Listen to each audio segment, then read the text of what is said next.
I want to welcome you all here. So this is list building, and we're going to add some Maxwell disc because I realized that we needed to go over that really quickly. Most of my students have already taken their Maxwell disc, but for those of you who haven't, please get on that, and I'm going to tell you why. First of all, a little bit about us. These students who all went on to have very successful college careers all started exactly where you are right now, the summer before their senior year, kind of wondering what this process is, how to navigate this process. And that's why Liz and I are here, is because we're going to help you with all of this.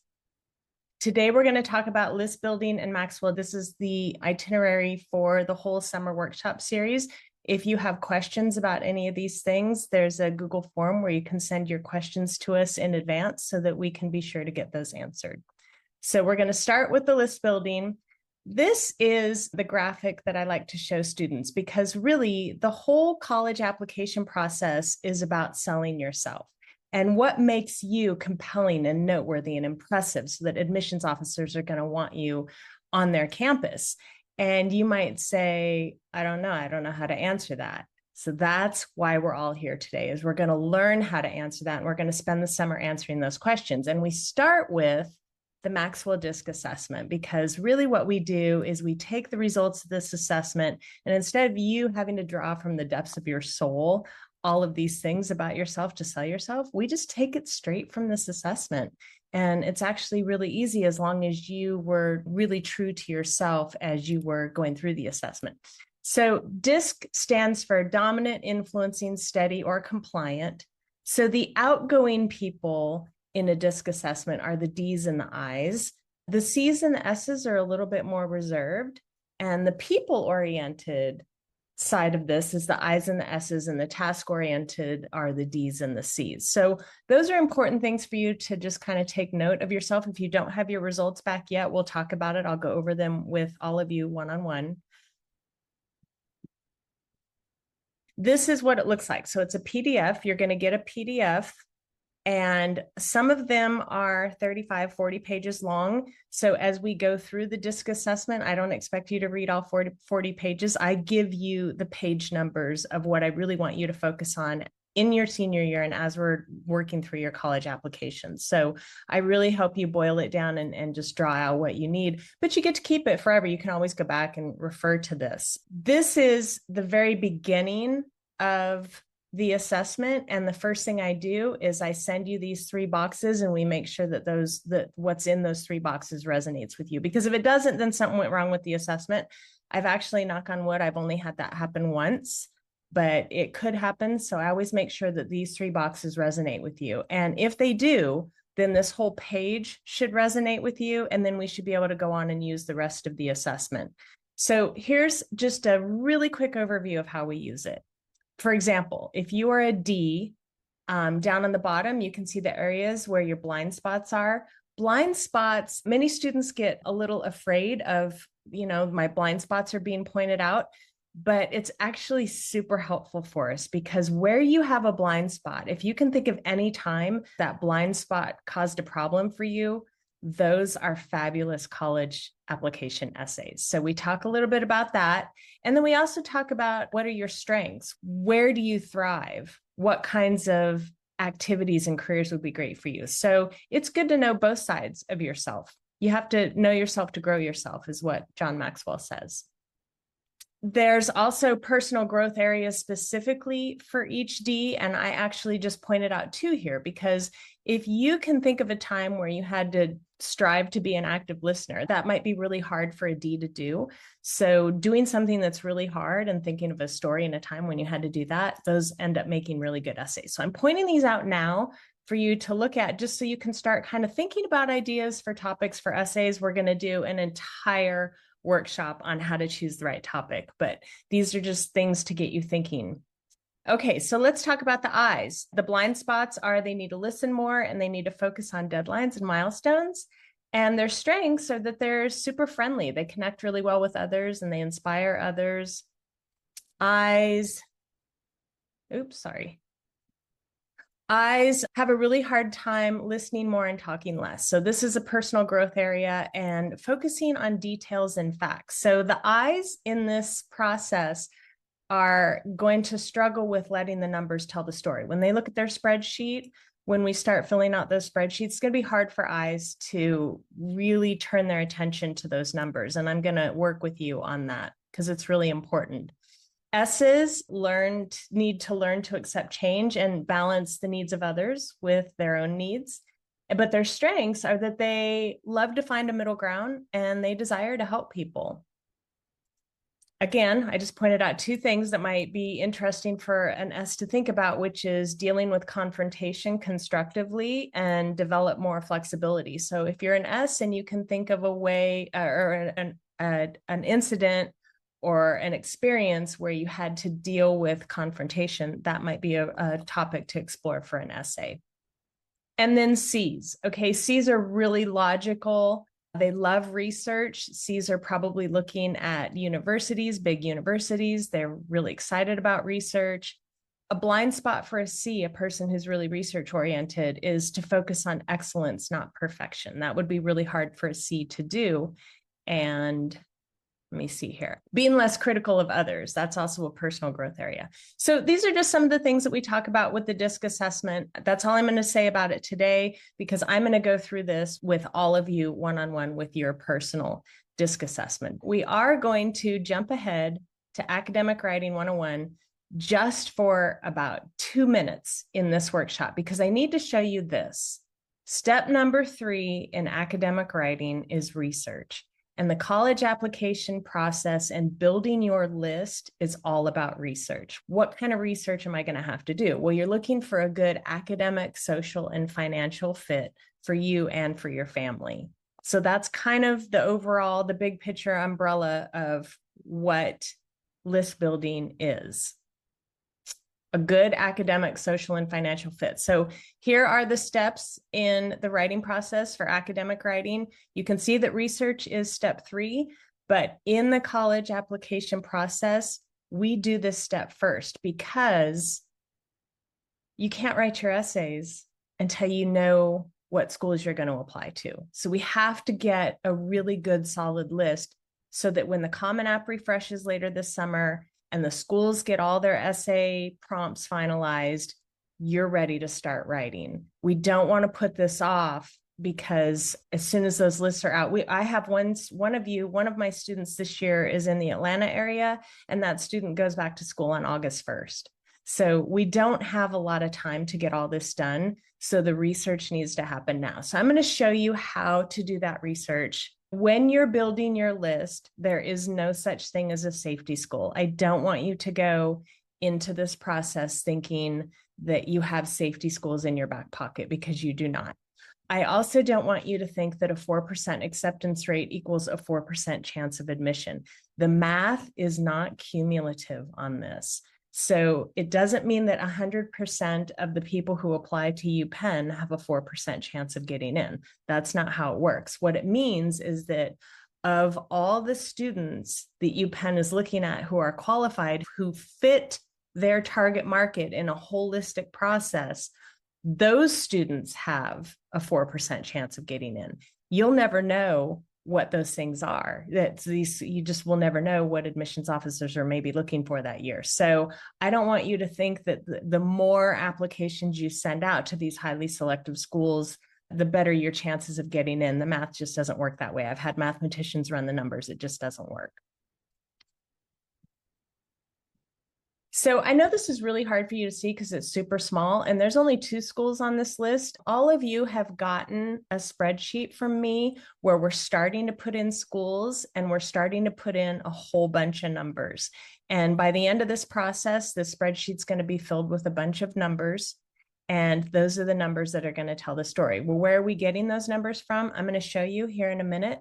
But I just want you to understand that I'm not telling you that a school is a likely or a probable or an unlikely school for you. We're using software for that. We're using the Common Data Set. We're using a lot of tools, and I'm going to show you where those tools come from today so that you can understand where you fall into this process. So here's an example of one of the pieces of software that both Liz and I use, and you'll see that this software takes all kinds of aggregates of information, and it spits out whether or not they think that this school is a target. They actually use 4 categories. They use likely, target, reach, and unlikely. So in this case, you can see when this student plugged in numbers and test scores and grades and everything else, this software said, USC is really an unlikely for you. And so this gives you an idea of, if you have 6 reach schools on your list, this software is going to tell you you're slightly overloaded. I'm going to agree, because these schools over here are going to require a tremendous amount of work on the essays, and that equals time. And not all students have that kind of time over the summer. So it's not just us telling you, we use software to help us. This is just a general guideline of where I'd like you to be. It's not set in stone. And everything in the college application process, the answer to everything in this process is it depends. So it really depends on the student. But just as a general guideline, I'd like for you to have on your list, I'd like for you to find 3 likelies, 5 targets, and 1, maybe 2 unlikelies. It kind of depends on the student. Now, I know Liz and I worked with students last year who were kind of the opposite of this scale. They had many more unlikelies on their list because they were such highly qualified candidates. These students were amazing. But as a general rule, I'd like for you to start with this in mind. Now, some students will end up applying to 20 schools. It's a lot. It's going to cost you a couple $1,000s in application fees to apply to that many. If your parents are okay with that, then that's a conversation. But there's also an awful lot of essays that you're going to have to write. And to write the YS essays effectively for 20 schools, if many of them are unlikelies, time-wise, I think you're going to really struggle with getting that done. So that's why I feel it's really important for you to cultivate your list, diversify, have a good balance of schools in there.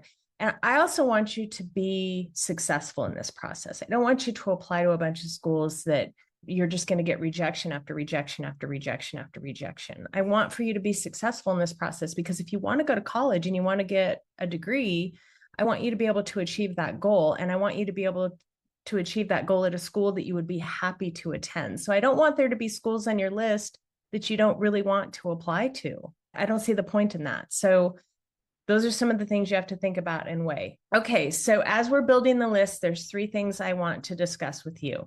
What's the difference between a university and a college? What types of colleges are out there? And what even is the common data set? That's what we're going to talk about next. A university has undergraduate and graduate degrees. So undergraduates are the first 4 years. A bachelor's degree is an undergraduate degree. A master's degree or a doctoral degree, a PhD, those are graduate degrees. Typically, your larger schools, our universities, include multiple colleges and schools. And this can really confuse students in the beginning of the process, because a university might have, say, a college of business. So these words college are used within the university. So this university has its own business college over here. It might have its own art college, et cetera, and so on and so forth. So universities can sometimes have multiple colleges and schools in them, whereas a college typically would focus on undergraduate education. So just a bachelor's degree, they're typically smaller schools. Sometimes colleges will offer an associate's degree. So an associate's degree is a 2-year degree out of high school. It's kind of halfway to your bachelor's degree. So it goes associates, bachelor's, master's, doctoral. That's the college process. In casual conversation, sometimes college is used interchangeably to describe a college and a university. So students can also get confused by that. But university is more specific to schools that have graduate programs. Okay, so that's the difference between college and university. The degree programs, the size and structure, the research and scholarship, the flexibility and specialization, and the admissions requirements are all things that I want you thinking about as you're adding schools to your list. So the degree programs, so you can be at a school where you're getting a bachelor's, master's, doctoral, or professional degree like law or medicine, but you are only looking for a bachelor's degree at this point, because you can't go get a master's degree until you have a bachelor's degree. So you're looking for degree programs that are going to get you a bachelor's degree. Colleges tend to focus on the undergraduate degrees. Some offer associate's degrees, but universities will also have those advanced degrees as well. So size and structure of school, that's important for you to notice. Do you prefer a large institution, or are you looking for smaller, more intimate classes where you get to know your professors? Research and scholarship is the emphasis on research. If you don't see yourself doing a lot of research, that may not be what you're looking for in a school. Universities generally offer a wider array of academic disciplines and specializations, whereas colleges may be more focused on a specific area. So if you're undecided and you don't know what it is that you want to study, you might be better off starting out at a school that has lots of options for you to explore. But it also depends on how much you're willing to invest in that. There's also something to be said about going to a community college for the first year or two if you're undecided and you're looking to explore a lot of classes, because it's a little more cost effective than paying for a 4-year university. Admissions requirements. Universities might have more rigorous admission requirements than colleges. Colleges prioritize a more holistic approach to admissions. So they're going to consider things about you beyond just your academic achievements. So let's say you're a dancer or you love to sew and you're looking at a degree in art and design, you might want to be considering looking at some colleges. Okay, so let's just get this one out of the way, because you've all heard of the Ivy League. The Ivy League is 8 private colleges. They're all in the Northeast. They all have need-based financial aid policies that use what we call institutional methodology to determine need. So a lot of times there's middle-income families who get really surprised by how much money they're offered to go to these schools. The thing about it, though, is that these are some of the most competitive colleges in the world, and it's really hard to get in. So you all know about the Ivy League, but there's more types of colleges out there than just the Ivy League. There's in-state, out-of-state, private, specialty colleges. There's colleges that change lives. There's just so many. So what's the difference between in-state and out-of-state? So in-state schools, the tuition is offered to residents, to state residents, at a lower tuition price point because those families have been paying taxes that support those schools in that state. So if you're out of state, you don't live in the state, you haven't paid into the tax revenue that helps fund that institution. So that's why there's that cost difference between in-state and out of state. Private schools are not funded by tax dollars, so they just have a blanket price, and every kid who goes there, that's the price. There is something, and we will talk about this as we're building your list, called the CSS profile. Sometimes private colleges have endowments, and the CSS profile is how those get doled out. And sometimes those endowments are as generous as what you see in the Ivy League. So it's important to look at. One thing that I really want students to understand is, at this point in high school, you have done everything just as everybody else in your class alongside you has done. That all changes after this year. There's 1,000 different ways to go to college, and there's 1,000 different colleges out there, and there's all these things that you can study. So there's no one size fits all. Whereas high school is compulsory in this country, college is not. Public high schools tend to cost less than private high schools, but college is a little bit different. It's not the same, because public colleges are not free. It's not compulsory that you attend. And your private colleges, sometimes people get the idea that those are going to be more expensive. And the sticker price may be, but they also have these endowments that they can offer you. So when it all shakes out in the spring of your senior year, it could end up costing you less to go to a private school than to go to a state school, even an in-state school. So I would encourage you to look at some private schools and to maybe look at the CSS profile list and see if there's some schools on that list that might offer you some money. Specialty colleges, they focus on one area of expertise. So if you've got art, business, music, or engineering, if you're interested in studying something in a specialty, one of those colleges might be for you. And then colleges that change lives, those are small liberal arts colleges. They focus on undergraduates with more of a collaborative learning approach. And I'm going to show you a book later that you can check out that will tell you about some of those schools. So those are the different types of colleges. We're going to make sure that your list is balanced with some of those options, depending on, who you are as a student and what you're looking to study. And how are we going to do that? We're going to do that by using the common data set. Well, what even is the common data set? I've never even heard of this. So the common data set, it's a standardized set of questions and definitions that collects information on colleges and universities. And that way we're all weighing the same criteria. So the purpose of this is to make sure is just to make it easier for you, to make it easier for parents and students to compare these institutions. So there's general information in the common data set on enrollment, admissions, academic programs, student life, expenses, financial aid, things like that. When you see things like US News and World Report's best colleges, or when College Board ranks colleges, or if you pick up a guidebook on colleges, this is where they're getting that information. They're getting it from the common data set. The common data set is created and reviewed by experts and data providers, and they get feedback from the users who use it. And really, it provides a more comprehensive view of higher ed for students and parents. Where do you find it? Where do I get my hands on the common data set? There's a few ways you can do it. Every college or university is supposed to have the common data set on their website. Some do a better job than others. Some contract it out and then just wash their hands of it, and they don't ever look back to see if it's being done correctly. But it should be on every website. It's really easy to Google this. If you Google common data set and the school, it should come up.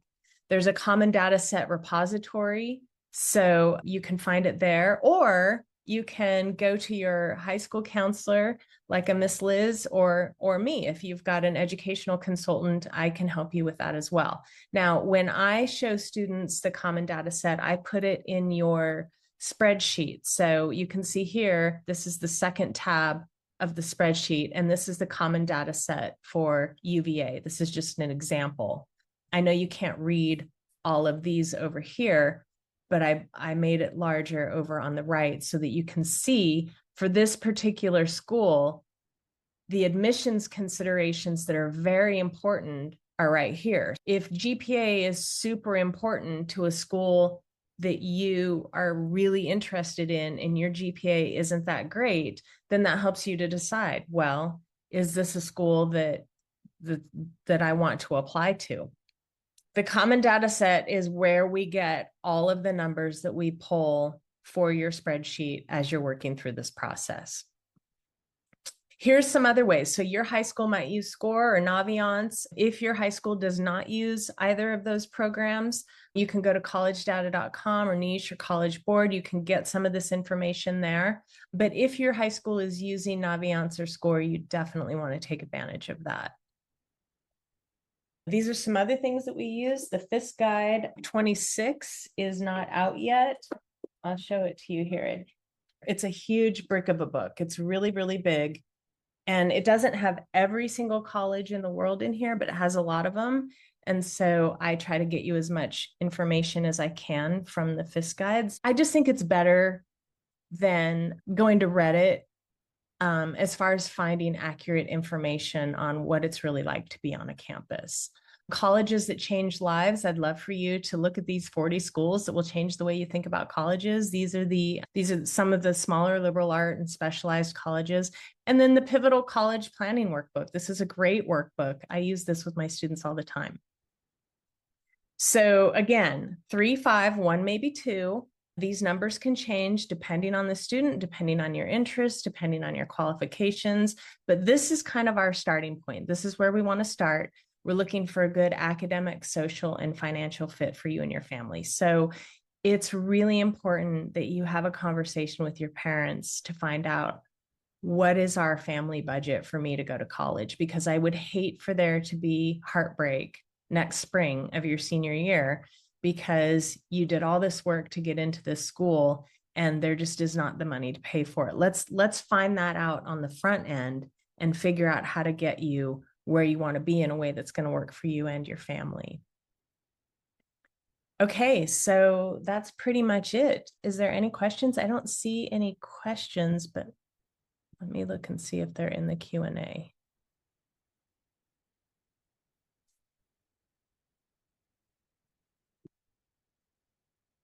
Nope, I don't see any. I want you to start your research. Start looking, maybe start with this book. Maybe go to your local library and get it and get the book. Or if you want to get it on Amazon, you don't have to buy the 2026 version. It doesn't change that much from year to year. So you could probably get your hands on an earlier version pretty quickly, because I don't even think the 2026 is out yet. I hope this was helpful, and I'm excited to see your lists. Have a great day, and happy Father's Day to all the dads out there. Go celebrate your dads.